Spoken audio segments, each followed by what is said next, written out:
In the near future, a new illness known as the maize virus spreads throughout Europe, causing infected people to turn into killer zombies. Most of the continent manages to control the issue, but Ireland is devastated. Eventually a cure is discovered, but it only works on 75% of the infected people, while the other 25% seem to be resistant to it. Those who get better are known as the cured and can have a normal life again.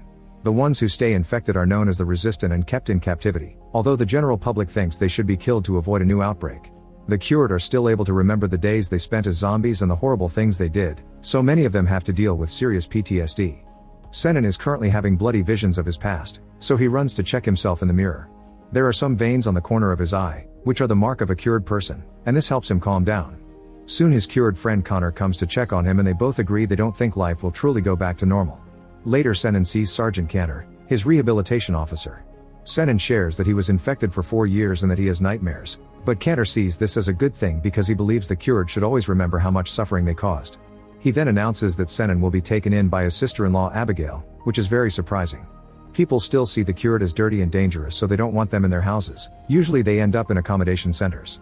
When Senan and Connor take the bus, they watch how much the city has changed. Now there are soldiers and camps everywhere. People riot on the streets and the government is debating what to do with the resistant. Outside the accommodation center there are dozens of protesters throwing objects as they call the cured murderers and not human. Once they reach their destination, Senan and Connor say goodbye with a hug and Connor advises Senan not to share his secret with his sister-in-law. Meanwhile Abigail is a reporter who lives with her son Killian. Unfortunately her husband Luke died during the outbreak. When Senan arrives, Abigail welcomes him with a hug. Senan tells her she doesn't need to help him, but Abigail says it's what Luke would have wanted, not to mention this is his house. She also asks about Luke's last moments, but Senan claims he and his brother were separated during the evacuation. That night Senan can't sleep and keeps thinking about how it all started. He and Luke had been together when the evacuation sirens started echoing throughout the city. Luke immediately went looking for his family but couldn't find them. At that moment a zombie appeared behind Senan and attacked him, so Luke quickly tried to help him by hitting the creature with a tool. Unfortunately it was too late. Senan was already infected, and he told his brother to run. Luke quickly left and locked the door behind him, however Senan went crazy and started to bring it down. The next day Connor visits his father to ask him if he can find him a better job. Currently he's working as a cleaner but he wants to be a lawyer like before the infection. His father is disgusted by the request and pushes Connor against a car, calling him a monster because of what he did to his mother. In the meantime Senan takes his old bike to the treatment center where he's working. An officer first checks his eyes to make sure he's cured before letting him pass. Dr. Joan asks him to deal with a resistant called Joe who has been restrained to a bed. She freaks out when she sees Joan, screaming and growling as she tries to free herself. Senan manages to hold Joe down because she only hates the doctor, not him, and now Joan can give her an injection. Joan also explains that Joe recognized Senan as one of her own because even after getting cured, traces of the virus are still in his cells. Afterward Senan sits with Joe and bathes her while showing her some compassion. When Abigail goes to school to pick Killian up, the other parents judge her for welcoming a monster into her house. Sometime later Senan visits Connor at the accommodation center and tells him that the resistant don't attack the cured. This makes Connor think the cured would be safer around the resistant than bigoted normal people. Their chat is interrupted by Cantor, who scolds Connor for skipping work.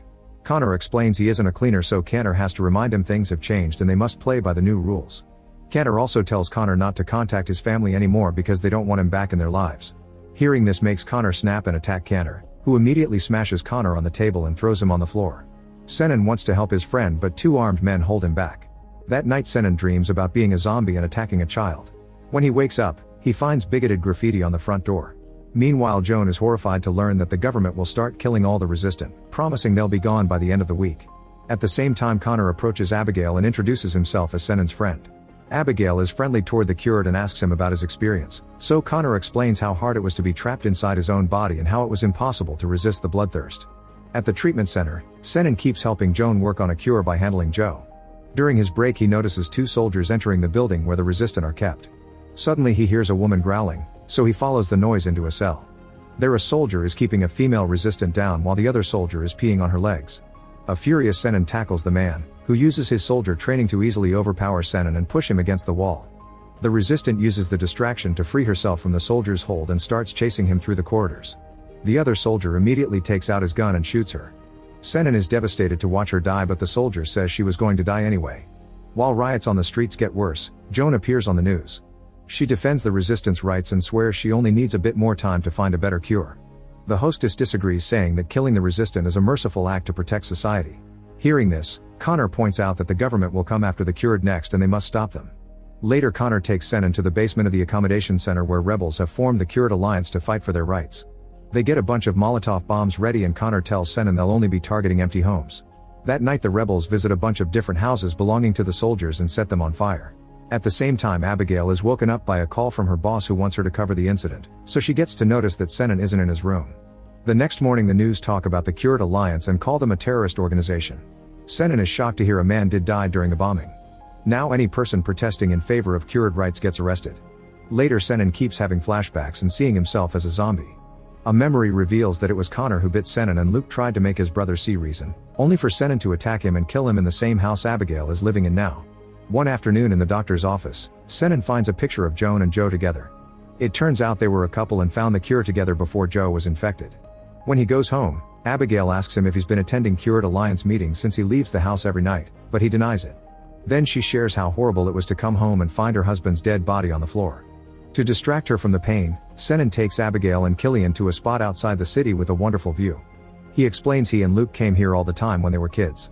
That night Connor visits Senan at home but things get tense when Abigail points out it's a good idea to euthanize the resistant to avoid another outbreak. However, she's in favor of cured rights and thinks they can't be blamed for what they did as zombies since they weren't in control, which makes Connor wonder if she would forgive her husband's killer. Abigail gets upset and leaves the room. Then Senan calls Connor out for lying about the empty houses and announces he's quitting the alliance. The next day while Senan is taking Killian to school, Connor visits Abigail under the excuse he must check on the cured's families. After a few routine questions, Connor begins showing his true colors. He thinks the zombies aren't mindless, that they hunt together as a pack, and communicate with each other to make plans for their killing. Connor leaves a confidential file for Abigail and asks her to call him if she knows anything, then he leaves. When Abigail opens the file she's surprised to see pictures of Senan and Connor while they were zombies. Afterward Abigail sneaks into the accommodation center through the back door to get some footage. She records 5 cured standing in a circle with their eyes closed as they synchronize their panting. When a cured sees her, Abigail moves to another floor and finds Connor giving a speech to convince more cured to join his rebel cause. Suddenly she's pushed against the wall by the woman who saw her, but Connor stops them before things escalate. Abigail accuses him of being behind the bombings and tells him to stay away from her family, repeating the things Connor said about hunting as a pack. This makes Connor suspicious since she isn't supposed to know that. On her way out, Abigail notices people following her, probably to get her camera. She runs to hide inside an empty room and climbs out the window, only for a man to grab her and try to pull her back in. Abigail defends herself and brings down the window on the guy's hand before running away. In her office Joan hears that the soldiers have killed all the resistant in level 1. She then notices Joe sitting up on her stretcher, so she approaches her to try to communicate with her. As soon as Joan tries to touch her, Joe jumps on her and makes her fall. The noise immediately gets the attention of the soldiers, who come in to tie a rope around Joe's neck as if she were a dog. They announce they'll take her to be euthanized like the others, ignoring a crying Joan begging for more time. That night Joan meets with Connor in secret. Meanwhile at home, Abigail finds a new graffiti on the window but when she comes out she doesn't see anybody around. Suddenly a masked man breaks into the house and hits Senan with a bat, calling him cured scum before adding more graffiti to the living room walls. As Senan lies on the floor in pain, he keeps hallucinating about Luke's death and the man hits him again to knock him out before running away. In the morning the police take a quick look at the graffiti but they explain this happens often in houses where the cured live, so there isn't much they can do without identifying information.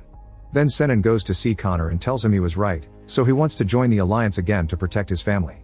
Meanwhile Abigail discovers the intruder took the memory card from her camera that had the recording of the rebels meeting.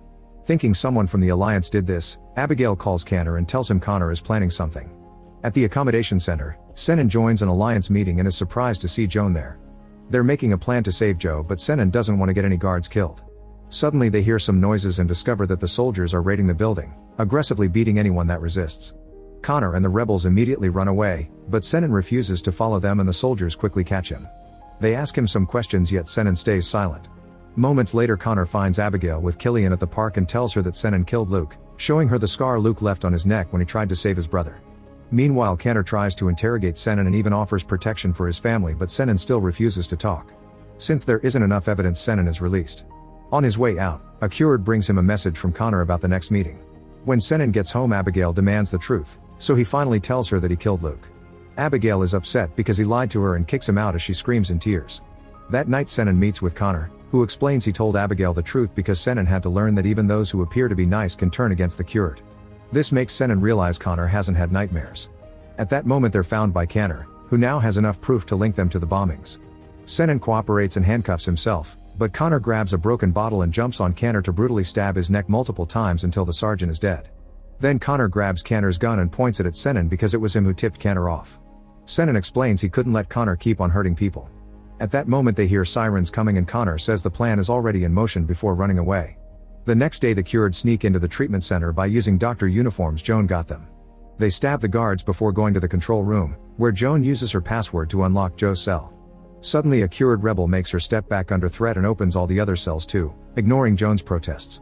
At the same time Senan arrives in the building and walks through the corridor full of resistant without getting hurt because they can smell the virus in him. When the armed rebel tries to leave, Senan tackles him to the ground. At that moment more soldiers arrive and open fire to kill any resistant sneaking out of the building. A bomb left by the rebels earlier suddenly explodes and destroys the gate, allowing all the resistant to run outside at the same time. Senan does his best to avoid being stepped on, but the rebel doesn't make it.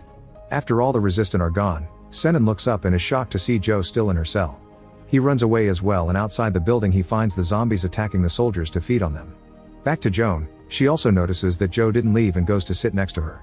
The women hold hands and even share a kiss before a crazy resistant jumps on Joan to bite her. At home Abigail hears a growling noise and grabs an axe before going outside. When a zombie approaches her, she immediately brings him down. There are more zombies coming, but also a truck full of soldiers who start evacuating the area. Abigail wants to pick up her son from school yet the soldiers force her to stay with them. Nearby Senan is running down the street while the soldiers shoot the zombies around him. He finds Abigail being taken away in the truck and she screams at him, asking him to rescue Killian. All over town zombies and soldiers continue to fight. Connor tries to befriend one of the creatures only to watch it get shot down, so he doesn't help the soldier when another zombie jumps on him.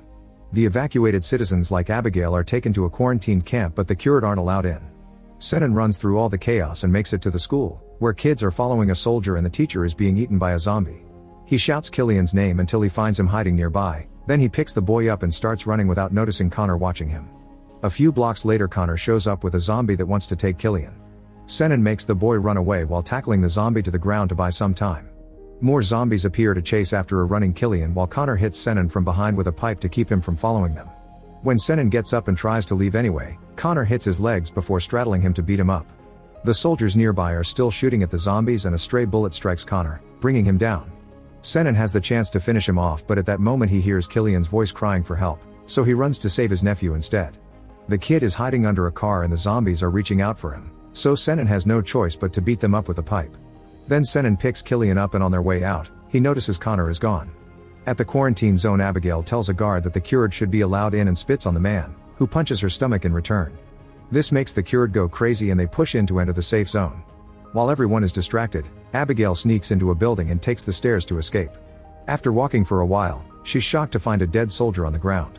At that moment a zombie comes after her so Abigail takes the soldier's gun and shoots her down. Then the soldier wakes up as a zombie too and Abigail has to kill him as well.